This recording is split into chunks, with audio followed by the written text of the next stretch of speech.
So here's the thing.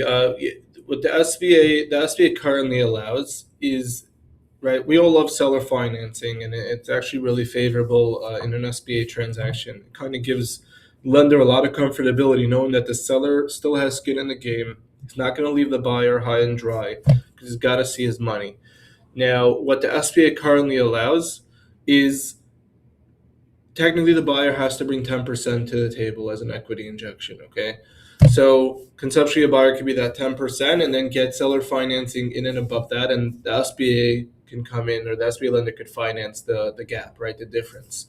What the current SBA SOP allows is the seller can finance up to 5% of the required 10% of the equity injection from the buyer. So effectively, the buyer always has to bring 5% to the table, and then the seller can finance the other 5% of that required 10% equity injection. However, the current SOP basically says that the 5% that the seller is financing, the 5% of the buyer's 10% equity injection, has to be on standby for the life of the SBA loan, which means the seller cannot see a penny back on that for 10 years. Or if the SBA note is paid down sooner, they can see a repayment sooner. So effectively, on a $3 million deal, just rough numbers, we're not factoring in closing costs or anything like that.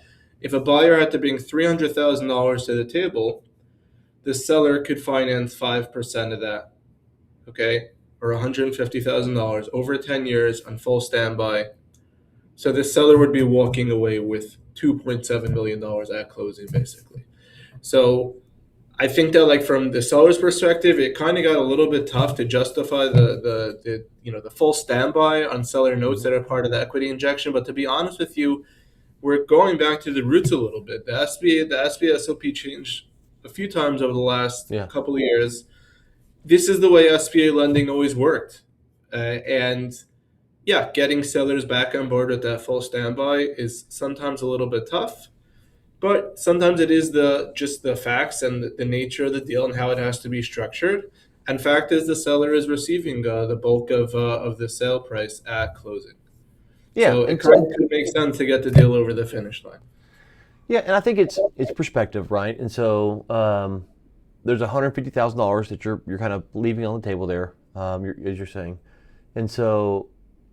But there's a lot of talk about trying to get all seller financing or mostly seller financing, and this this is a lot better path than that, because 150K is not a lot not a little bit of money. It's a significant dollars, but it's compared to what you were going to risk with a 50% note or a 75% note or a 100% note. This is a lot better path to get you paid up front, and then you hope you get that 150K. And of course, if you invest your money wisely, you can probably make most of that back, through good investments. And so I think that people hear that and they go, "Oh man, that's a risk." It's like, well, there's a lot of people out there talking to buyers about how to get deals with 80% owner financing or 90% owner financing, ignoring the SBA process. It's like, well, when you close, you want your money, as much money as you can get, and so if you can get all cash, great. But most deals, if they give you all cash, they're going to want you to stay around, or they're going to want something. They want to make sure that the money that they gave you, they can earn back as well. So there's trade-offs, right? No matter what you do.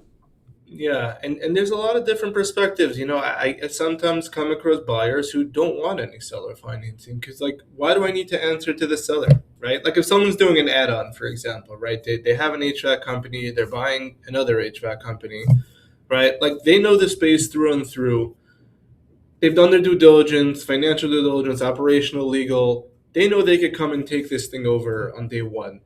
Like, why do they need to answer to the seller, right? If the seller still has some skin in the game, they may not, right? They're kind of going to be on their case a little, make sure things are going smoothly, which is maybe not something that a buyer wants. So there's different angles, different perspectives, and I think the larger the seller note, the more the seller will be on the buyer's case, which again, conceptually could be very favorable in a sense, but at the same time, the buyer may not want the seller to be that involved or on top of them. If the seller is financing 50%, 75%, they're really tying themselves down to a seller. And to me, that could be incredibly unfavorable.